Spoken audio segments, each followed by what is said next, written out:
দুটি সংখ্যার সমষ্টি ছোট সংখ্যাটির 8 গুণ বড় সংখ্যাটির 14 হলে ছোট সংখ্যাটি কত? এখানে প্রথমেই আমরা লিখি প্রশ্নানুসারে। এখানে কোনো রকম এক্স ধরবো না। প্রশ্নানুসারে বলেছে এই যে 8 গুণ ছোট সংখ্যা যা সেটাই হচ্ছে সংখ্যা দুটির সমষ্টি।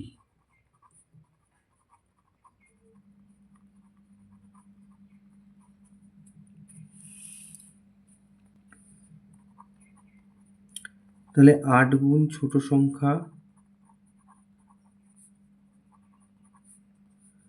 দুটির সমষ্টি মানে হচ্ছে ছোট সংখ্যা যোগ বড় সংখ্যা।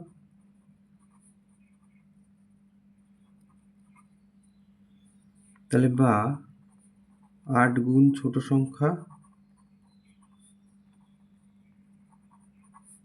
এই ছোট সংখ্যাটা এদিকে নিয়ে আসছি, তাহলে আর একটা ছোট সংখ্যা বিয়োগ হয়ে যাচ্ছে এই 8টার থেকে, সমান সমান এদিকে পড়ে থাকছে বড় সংখ্যা হচ্ছে 14। এই যে তাহলে এখানে 8টা ছোট সংখ্যা থেকে একটা ছোট সংখ্যা বাদ যাচ্ছে, তাহলে 7টা ছোট সংখ্যা থাকছে, ওদিকে পাচ্ছি 14। তাহলে এই ছোট সংখ্যাটা আমরা রেখে দিচ্ছি।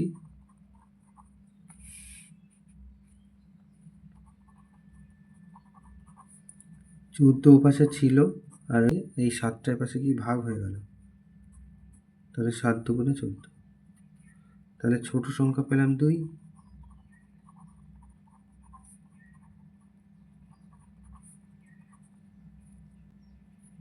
তাহলে উত্তর হচ্ছে 2। অতএব ছোট সংখ্যাটি সমান 2, এটা উত্তর।